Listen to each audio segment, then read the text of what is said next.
Hola amigos, vamos a darnos un espacio para leer y continuar con esta novela fabulosa de Khayr Eddin, mejor conocido por el mundo entero como el Capitán Barbarroja. Continuamos. Conducido a su principal alcoba, Arud no recobró el conocimiento hasta el amanecer. Khayr no se separaba de su lado. Él había sido el encargado de llevar consuelo y esperanza a la esposa y a los hijos de su hermano. El resto de la jornada sorprendió al capitán dando órdenes y tomando diversas medidas de seguridad. La derrota del Peñón ponía en peligro la estabilidad del gobierno. El silencio y la oscuridad reinantes en la ciudad de Argel anunciaban el doloroso disgusto del pueblo. Pero el verdadero peligro no nos acecha por allí, comentó Khayr en presencia de los ministros y consejeros, de los jefes de la armada. Los españoles sabían que íbamos a atacar, nos esperaban, debieron hacer sus planes. Vosotros, Hassan, Barek, Dragut, ordenar que se establezca una estricta vigilancia del mar. Si ocurre lo que temo, tampoco quiero ser sorprendido. Que estas palabras no eran dictadas por el excesivo temor. Se comprobó mucho antes de que empezara a cicatrizar la horrible herida de Arud y cuando éste todavía no había abandonado su lecho. Un amanecer lleno de un aire diáfano y tibio, los vigías anunciaron la presencia de una numerosa flota española en aguas de Argel. No cabía duda respecto a sus propósitos. Venían a devolver la visita realizada poco antes al Peñón, solo que las visitantes triplicaban en barcos y en hombres a los argelinos. En efecto, era una flota de 28 naves y 8,000 hombres de choque, armada y encabezada por don Diego de Valera, con los auspicios del cardenal Jiménez, gran inquisidor y primado de España.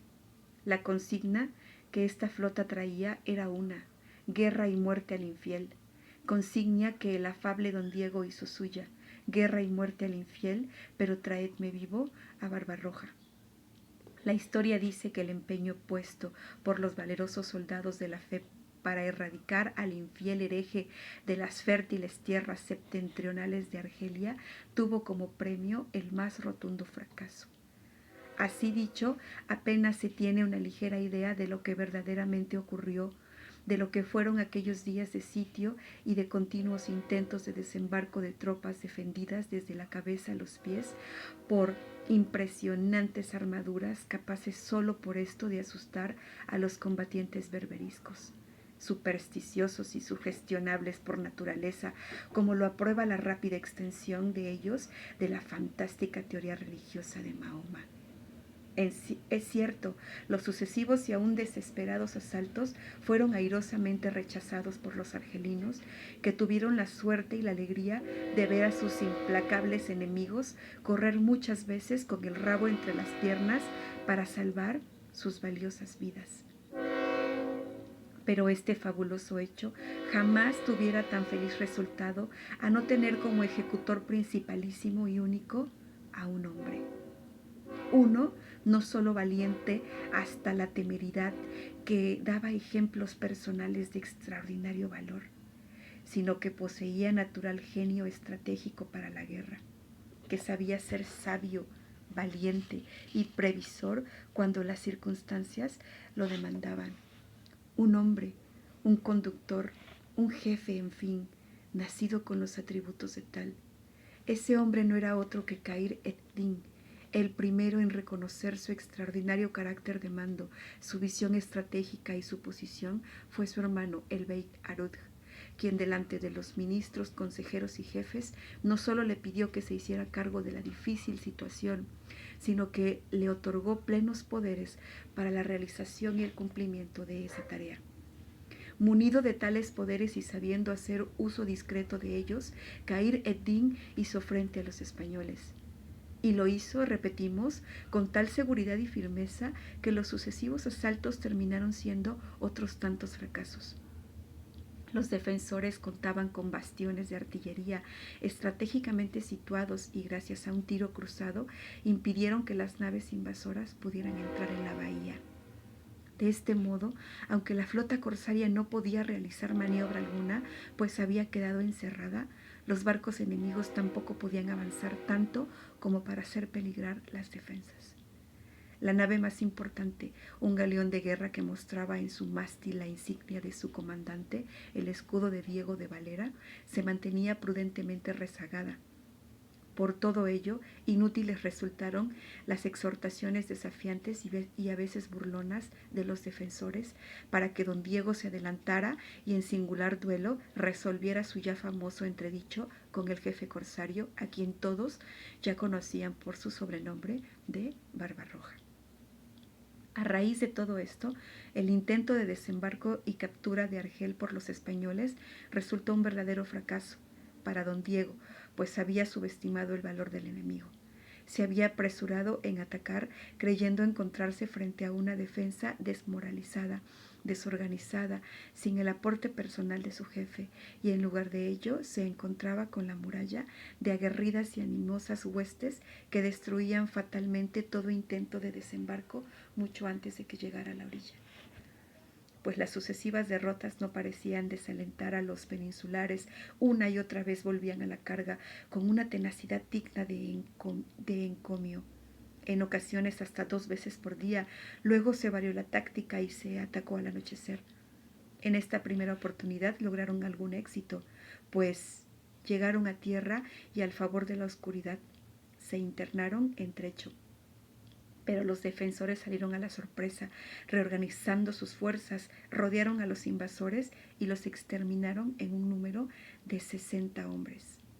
El pequeño resto de 40 debió apelar a la fuga para salvar la vida y así como estaban se arrojaron al mar en el no fácil intento de llegar a sus barcos nadando. Muchos de ellos perecieron en ese modo, pues se hundieron y ahogaron debido al peso de sus armaduras. Reunido con sus jefes y oficiales de enlace en la cava, Khayr Eddin era testigo permanente de aquellas acciones, que ya gozaba del privilegio de tener un palco de avanzada en el grandioso y emocionante escenario. Ahí recibía a cada momento los partes de los jefes y oficiales sobre la acción de la fuerza de choque, del movimiento de las reservas, de la acción de la artillería y, en fin, de todo lo relacionado con la defensa, sin omitir ningún renglón. Muchas veces se le oía mascullar y jurar como un vulgar capitán de popa cuando las cosas no iban bien.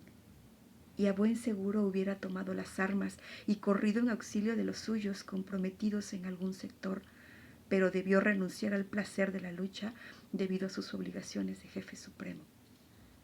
Esta enojosa situación se venía prolongando ya 2 semanas, agotando la paciencia de Barbarroja, quien con la preocupación que es de imaginar veía harto comprometidos los recursos de la defensa. Esta tenacidad de Valera me fastidia, se le oyó mascullar en una oportunidad. No hay duda de que está tramando algo. Si no hay otra explicación, quieren mantenernos en vilo constante y agotar nuestros recursos defensivos con un largo asedio. ¿Y ello no agota también sus recursos?, preguntó uno de sus colaboradores. Hassan, cuyos consejos sobre aspectos económicos resultaban invalorables en esos momentos. No necesariamente si le llegan a una constante afluencia. Khayr Eddin se interrumpió sorprendido por el giro de su pensamiento. Luego, dando un golpe sobre la mesa de trabajo, declaró: «Esto es, de Valera espera el refuerzo de más barcos y más hombres para dar el asalto final. No hay otra explicación». La perspectiva futura no podía ser más sombría para Argel. Tal fue la conclusión general, aunque ninguno de los presentes se atrevió a expresarla, pues Barbarroja había caído en uno de esos periodos de colérica abstracción durante los cuales se entregaba a una meditación de no sencillo proceso, a juzgar por su hosca expresión. «Sí, no hay otra forma», se le oyó decir al cabo de un rato pensativamente. «Si la montaña no viene a nosotros, nosotros debemos ir a la montaña». Se le pidió que, teniéndolo a bien, explicara sus palabras, a lo cual Barbarroja repuso que había estado pensando acerca de la situación según la nueva perspectiva. Si mis temores resultan ciertos, y no creo que sean infundados, muy pronto recibirán los españoles un considerable refuerzo, dijo. Lo más grave de todo esto es que nosotros no podemos evitarlo, obligados como estamos a mantener inactiva a nuestra pequeña flota. Comprendo tu punto de vista, dijo Barek, el veterano reis corsario. Te propones atacar con nuestras naves, romper el cerco, salir a esperar a esos refuerzos y destruirlos.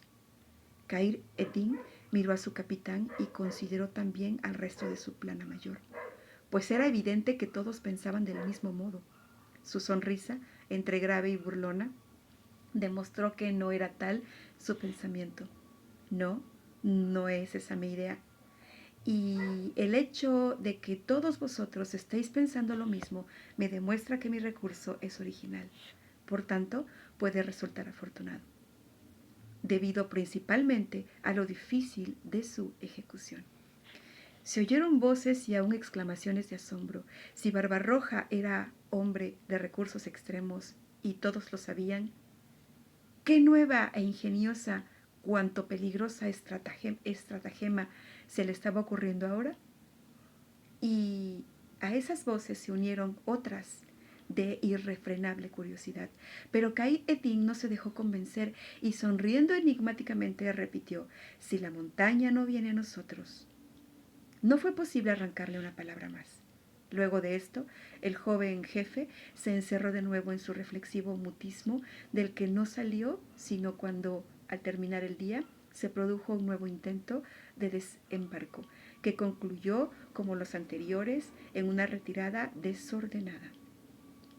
Esta nueva intentona, o tal vez el hecho de que durante la jornada había reflexionado sobre su plan, auscultando los factores positivos y negativos del mismo, le instó a obrar. Cerrada ya la noche y alejado por ahora todo peligro, Khayr hizo un aparte con el ahora capitán Dragut. Voy a realizar mi plan, le dijo en tono bajo. Necesito la ayuda de 6 voluntarios, hombres diestros y temerarios. ¿Quieres ser uno de ellos? La respuesta del antiguo caballero español lo dejó asombrado y debió confesarlo un poco preocupado. Sé lo que pretendes hacer. En tu lugar haría lo mismo. Puedes contar conmigo. ¿Me ayudarás a encontrar a los otros?, preguntó un tanto presurosamente, temiendo a que leyera sus pensamientos. Arud, Ali y Aidin serán gustosos de la partida. Además, Hassan, tu amigo Iwadi, que te es fiel como un perro. Y llevaremos también a Murat, que es oscuro, ágil y resuelto como una pantera negra. Ve y habla con ellos, Dragut, pero sea cierto o no lo que dices, saber respecto a mi proyecto, no digas una palabra acerca de ello. Detrás de 1 hora los espero en la costa, en el promontorio llamado Tizi Ouzou, al oeste de Argel. Dragut simplemente asintió. Breves momentos después se retiró, tan discretamente que nadie pareció advertir su alejamiento. Bien, amigos míos, dijo Khayr, sin molestarse en reprimir un bostezo, creo que esto ha sido todo por hoy. Debemos reponer energías para la mañana, cuando nuestros empecinados sitiadores vengan de nuevo en pos de una victoria esquivada hasta ahora. Los antiguos compañeros del mástil hicieron abandono de la cámara del capitán, al cual desearon buenas noches. El único en rezagarse fue Hassan, que recibiera poco antes una significativa señal de su amigo. Entre él y Khayr conversaron por un rato. Luego Hassan salió. Solo unos momentos empleados en caminar en ropas, en cargar una pistola y ajustarse al cinto su infaltable alfanje y un puñal de impresionante empuñadura, todo lo que ocurrió con una oscura capa demoró Khayr en su salida. El firmamento estrellado parpadeante colgaba sobre la desértica costa, sobre el mar, como la bóveda de un gran templo pagano, ausente de deidades, sin reminiscencias humanas. La noche, aunque tibia, era oscura, siendo esta una de las razones por las que Khayr ed-Din se decidiera a obrar esta noche con preferencia a otras. En el promontorio de Tizi Ouzou, detrás de unas rocas, Se adivinaba antes de verse una figura acurrucada en tensa vigilancia. Al pie de las oscuras rocas del promontorio se extendía un trozo de playa donde las olas iban a morir suavemente en un lecho de espuma. Recostada sobre la arena se veía una embarcación cuyos oscuros contornos se confundían con el oscurecido telón de fondo del mar. Al pie del promontorio otros 3 hombres permanecían vigilando, los sentidos aguzados en el propósito de anticipar la sorpresa o los peligros. El que estaba arriba descendió en 2 trancos, informando a los otros que 3 personas se acercaban. Momentos después, en efecto, 3 personajes se agregaron al grupo. ¿Algún tropiezo, Dragut?, preguntó Cair Etín. Ninguno. Bien, partamos. Y encabezados por Barbarroja, los 6 restantes capitanes se dirigieron a la embarcación, la cual silenciosamente hendió las aguas hacia el mar. Indudablemente, los hombres conocían su peligroso oficio. Todos llevaban ropas oscuras y sus armas, una pistola, un puñal, un nudo corredizo, un alfaje, un corto pero eficaz manejo. Desaparecieron bajo el manto grisio que se confundía con la noche. Su remar, aunque silencioso, era efectivo, veloz y seguro. Por algún tiempo el bote avanzó hacia el noreste sin disminuir su ritmo. Al cabo de 1 hora, sin embargo, Cair señaló hacia el naciente. Allá están. Id con cuidado. Hacia el este, en efecto, contra el horizonte estrellado, se podía distinguir la oscura estructura de algunos barcos. Después de realizar un considerable rodeo, los 6 corsarios habían venido a salir a la retaguardia de la flota hispánica. El id con cuidado significaba jamás sueñen en ser atacados por retaguardia, pero no hay duda de que se mantienen vigilantes. Si se produce la alarma, a destiempo, todo será inútil. Creo que voy comprendiendo, dijo Hassan en voz baja. Nos acercamos a la flota enemiga por el sector menos esperado. ¿Pero qué objeto traemos? ¿Volarla? No veo barriles de pólvora. Cair, ¿quieres explicárnoslo? Esto es, capitán, intervino Murat, el negro. Ya no es necesario mantener la incógnita por temor a una traición, porque ninguno de nosotros puede abandonar ahora el bote. Dragut, ¿puedes responder tú por mí?, preguntó Barbarroja al cabo de una pausa reflexiva. Tal vez pudiera hacerlo, tal vez no, repuso el antiguo caballero español diplomáticamente. De cualquier modo, toca a ti decirlo. Tienes razón, y pruebas que, además de previsor y agudo, eres discreto. Cualidades estas que hacen a un buen jefe. Escuchad, pues, todos, y en breves pero firmes palabras. Índice de su propia seguridad, Cair Eddin, ¿cuál era su plan? Explicó cuál era su plan. Todos los presentes, incluyendo Dragut, lanzaron exclamaciones de sorpresa y deleite. El proyecto era sencillamente grandioso en su sencillez. No sé si será tan practicable como parece, opinó Hassan. De cualquier modo, si logramos realizarlo, habremos dado término al sitio. Y los españoles se irán desarrollando el rabo de rabia. Prorrumpió Wadi, soltando una carcajada. Me alegro de tomar parte en este juego. Y ahora callad, recomendó Barbarroja. Ya estamos muy cerca y recordad que en el silencio de la noche los sonidos aumentan. Los corsarios asintieron y a partir de tal momento hasta el remar se hizo silencioso como el aletear de golondrinas de mar, sin dejar por eso de ser veloz y efectivo como antes. De este modo, al cabo de un leve lapso más, se deslizaban como una sombra por entre los barcos anclados a la entrada de la bahía de Argel en un amplio semicírculo. De pronto Barbarroja se inclinó y apretó la mano del remero más próximo, que era Wadi. Allí está, susurró. Esa es la nave, capitana. En efecto, a prudente distancia entre barcos y ocupando una posición central, se veía un barco de buen calado y elevada guinda, en cuyo mástil se agitaba un trapo de color, la insignia de Diego de Valera, que en vano se empeñaba en querer borrar el brillo de las estrellas. Bueno, amigos, esto es fabuloso. A mí me encanta leer esta novela, conocer el personaje de Barbarroja. Para mí es una de las experiencias como lectora más bonitas que he disfrutado y yo espero estarla logrando compartir con ustedes. Bueno, nos vemos para la próxima y continuamos con El placer de los dioses. Hasta la próxima.